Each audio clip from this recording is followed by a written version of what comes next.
What if the man everyone laughed at was the most important person in the entire building? It was early 2018 at a massive classic car show in Detroit. The indoor showroom gleamed under hundreds of bright lights. Chrome and polished metal reflected across the floor like mirrors. Collectors in sharp suits walked proudly beside their luxury cars, stopping for photos, shaking hands, and showing off their wealth. Cameras flashed. Voices echoed. The air carried the scent of wax, oil, and expensive cologne. Then something changed. At the entrance, a man walked in. Messy hair, faded t-shirt, old jeans, worn sneakers. Security noticed immediately. "Sorry, sir. Dress code," a young guard said nervously. Nearby, a wealthy collector smirked. "This old man thinks he owns that car," he whispered, laughing quietly with his friend. The guard hesitated. It was his first week. The man didn't look like he belonged, but the man didn't argue. He just smiled, calm, quiet, like he knew something no one else did.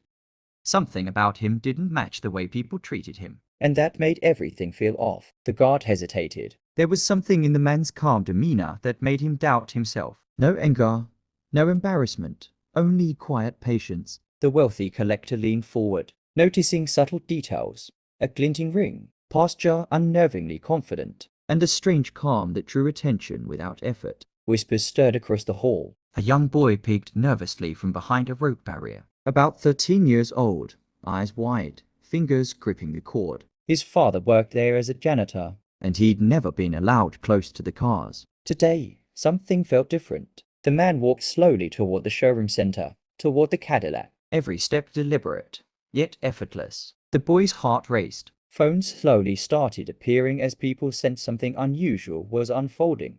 And then, everything changed. The man reached the Cadillac and paused. He ran his hand slowly along the fender, tracing every curve like it meant something to him, like he had known it long before it became a display piece. At first, no one understood. Collectors leaned in closer, their conversations fading into uneasy murmurs. "Wait," one of them muttered, his voice tight. He took a step back, eyes narrowing. Something wasn't right. Whispers began to spread across the showroom floor like a ripple. Phones came out. People started recording. Eyes widened. And then it hit them. It was Ozzy Osbourne. Not a lookalike, not a fan, not a rumor. The real owner of the Cadillac, standing right there among them, calm, quiet, almost invisible until this very moment. The boy froze. His breath caught in his throat as his fingers tightened around the rope barrier. This wasn't a screen. This wasn't a concert stage. This was real. His hero right in front of him. No spotlight, no security wall, just presence.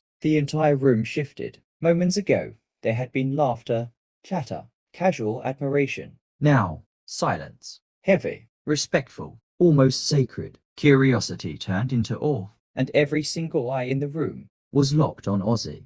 He could have been angry, but instead, he chose kindness. Ozzy turned to the nervous security guard, who stood unsure of what to expect. For a brief moment, the atmosphere felt tense as people nearby paused to watch. But Ozzy simply smiled. "You were just doing your job," he said calmly. The guard's shoulders relaxed, and he let out a quiet breath of relief. Then Ozzy noticed the boy standing behind the rope barrier, hesitant and wide-eyed. He gently waved him over. "It's okay," he said. The boy stepped forward slowly, crossing the barrier as the crowd looked on. Ozzy knelt beside him, bringing himself to the boy's level, and pointed at the Cadillac's emblem. With genuine excitement, he began explaining the details, his voice warm and engaging. The boy's nervousness faded instantly. His eyes lit up with wonder as he listened, completely drawn into the moment. Around them, people began to see something deeper. This wasn't about status or attention. Ozzy wasn't performing, he was simply sharing a real,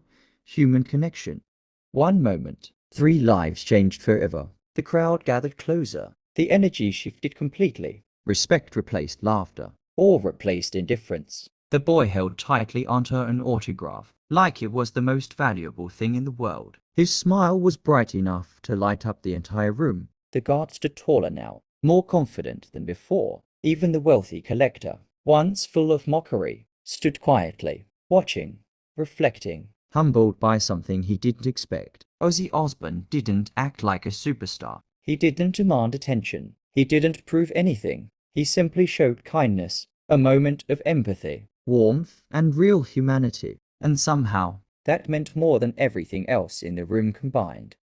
The most valuable thing in that showroom wasn't a car. As the event slowed down, the showroom lights dimmed slightly. People began to leave, their footsteps softer now, but something lingered in the air. A lesson, a moment that would be told again and again. The boy walked out clutching his autograph, his face lit with pure joy. The guard stepped outside too, standing taller than before, carrying a quiet confidence. Even the collector left differently. His perspective shifted. And Ozzy, he walked the same way he had arrived, simple, quiet, unnoticed, blending into the crowd. But for those who saw him that day, it was something they would never forget. And if stories like this remind you what truly matters, don't forget to subscribe.